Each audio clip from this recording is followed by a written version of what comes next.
Olá, gente! O nosso vídeo é sobre o Brasil rural e urbano. Primeiramente, vamos mostrar o contexto histórico da relação entre essas zonas.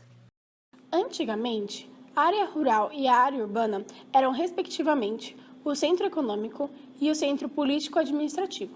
Sendo assim, as cidades ficavam dependentes da influência econômica do campo.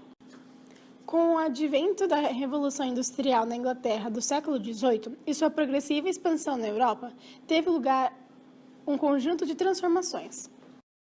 Essas transformações ocasionaram uma mecanização na área rural, que influenciou a atividade agrícola.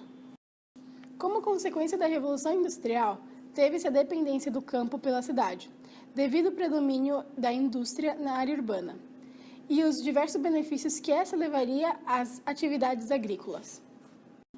As principais diferenças atualmente entre a zona rural e a zona urbana é que na zona rural, a sua principal atividade está ligada à agricultura e à pecuária. A sua paisagem é predominantemente natural. Seu povoamento é disperso, tem pouca infraestrutura e sua área não é urbanizada. Já a zona urbana, ela possui o seu setor da economia voltado para a indústria e comércio. Tem uma paisagem humanizada, tem um povoamento concentrado e ela possui maior infraestrutura, chamado de meio urbano.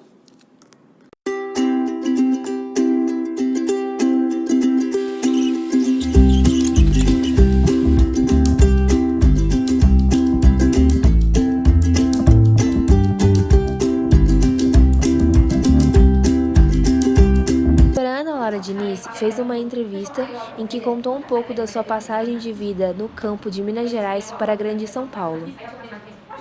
No ano de 2006, São Paulo fervia em termos políticos, parece que o tempo passou e a coisa continua fervendo por aí, mas era um ano de eleição e eu estava extremamente estressada e eu fui passar um mês de férias no sul de Minas, propriamente na cidade de Caxambu. E eu amei, passei um mês entre cachoeiras, fazendo trilhas e coisas tais. Isso fez com que 10 dias antes de voltar para São Paulo, continuar meu trabalho como jornalista, eu recebesse um convite para trabalhar em sala de aula como professora já. Isso tudo é uma loucura, mas eu não vou conseguir ficar mais do que um mês ou 2 meses. Só que eu me apaixonei realmente por lá. Eu estava tão cansada que chegar para lá foi uma qualidade de vida incrível. E depois da primeira semana de sala de aula eu me apaixonei, foi algo assim arrebatador. De forma que eu já consegui manter o trabalho no jornal. Isso foi muito importante para mim, porque eu também sou alucinada por jornalismo e essa ponte foi incrível. E aí aquilo que eu pensava, que não fosse ficar 1 mês ou 2 meses, acabei ficando 12 anos. Entre idas e vindas a São Paulo, minha família toda aqui. Só que chegou um momento que eu percebi que eu não tinha mais crescimento profissional. Mesmo aquilo que eu fazia no jornal já estava muito limitado por conta da distância. E o meu trabalho em sala de aula também. E eu resolvi que eu teria que voltar para São Paulo. A zona rural é o espaço compreendido no campo. É uma região não urbanizada destinada a atividades da agricultura e pecuária, extrativismo, turismo rural, silvicultura ou conservação ambiental. É no espaço rural onde se produz grande parte dos alimentos consumidos no meio urbano. A zona urbana é o espaço ocupado por uma cidade. É caracterizado pela edificação contínua e pela existência de infraestrutura urbana, que compreende ao conjunto de serviços públicos que possibilitam a vida da população. Na zona rural, as relações são mais próximas e mais intensas. Na zona urbana, as relações são bem mais curtas e muito menos intensas. Na zona rural, a gente tem as atividades econômicas voltadas para o setor primário, o turismo, a agricultura, a pecuária.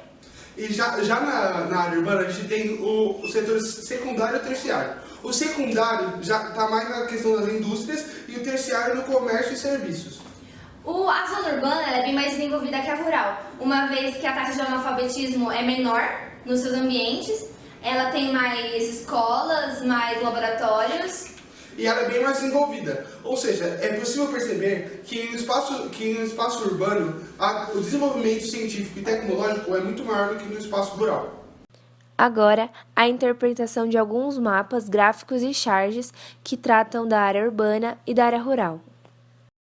No ano de 1969, o IBGE decidiu que havia necessidade de criar uma nova divisão regional, devido ao processo de industrialização e mecanização do Brasil. Dessa forma, ele criou a região Sudeste, pois essa seria a que se tornou o centro econômico, consequência da industrialização e do êxodo rural. Ao longo do século XX, a atividade industrial também contribuiu para a mecanização do campo. Esse processo, associado à elevada concentração de terras, contribuiu para aumentar a migração da população do campo para as cidades, fenômeno chamado de êxodo rural, que se intensificou no Brasil a partir da década de 1950 em diante. A grande questão é que a urbanização no Brasil foi potencializada por dois problemas principais. Ela foi concentrada e acelerada. A maior parte do processo de urbanização ocorreu nas grandes cidades da região Sudeste. A urbanização é um fenômeno global que avança a passos rápidos em diferentes lugares do globo. Com o Brasil, o maior país da América do Sul, não foi diferente. Temos uma das maiores populações urbanas do planeta, ficando atrás da China, da Índia e dos Estados Unidos. Entre 1960 e 2010, passamos de 70,2 milhões para 191,7 milhões de habitantes, e nossa população urbana passou de 44% para impressionantes 84%. Em 1930, teve o Plano Agache, que foi a primeira proposta de intervenção urbanística na cidade do Rio de Janeiro, com planejamento de transportes públicos, abastecimento de água, reserva de áreas verdes e habitação. E a partir de 1970, que a população urbana ultrapassou a população rural e o crescimento desenfreado das cidades começa a trazer problemas para o cotidiano. Bom, na zona rural, o alimento ele é produzido, e para que esse alimento chegue à mesa do consumidor, ele precisa ser plantado, colhido e muitas vezes processado. Essa cadeia produtiva começa antes mesmo da semente chegar ao solo e só termina depois de ser comercializado. E nesse processo, que cerca de 14 milhões de brasileiros e brasileiras estão empregados. Embora os números do ramo rural não sejam muito favoráveis aos trabalhadores e trabalhadoras, ele garante ao Brasil o papel de destaque. O país é hoje o maior produtor mundial de cana-de-açúcar, segundo o Ministério da Agricultura, Pecuária e Abastecimento, o MAPA. Em 2012, foram quase 600 milhões de toneladas. Ainda segundo o MAPA, o Brasil é o segundo maior produtor mundial de soja, com mais de 86 milhões de toneladas na safra de 2013 e 2014. Também assume liderança na produção de exportação, café e suco de laranja.